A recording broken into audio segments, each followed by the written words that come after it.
মাসটা তো একটা ফেস্টিভ ফেস্টিভ ভাইব আছে, বেশ ভালোই লাগে আমাদের। আর ঈদের সময়টা ছুটি থাকে, ছুটি চলে সবারই। তো এই টাইমটাতে আমরা মানে একটু ঘুরতে যাওয়ার বা একটু ট্রাভেল করার চেষ্টা করি, এটাই। যেমন আজকে আমরা কক্সবাজার রওনা দিয়েছি, কক্সবাজার যাচ্ছি।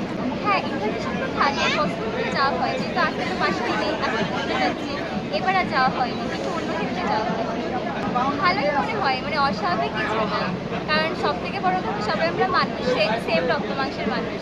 ব্যাপারটা আসলে ইন্টারনাল, মানে ধর্ম পালন করার বিষয়টা, আর সব কিছুই সেম। আসলে এটা ভ্রাতৃত্ব বা সৌহার্দ্যপূর্ণ একটা পরিবেশের কথাই বলবো। কারণ হয়তো এবার আমরা কক্সবাজার চলে যাচ্ছি, কিন্তু অন্যান্য সময়ে যখন ঢাকাতে থাকি, আমাদের ফ্রেন্ড সার্কেলের সাথে এনজয় করি। আবার ওনারাও যখন গ্রামে যাই, গ্রামের ফ্রেন্ডরা আমাদের সাথে আসে।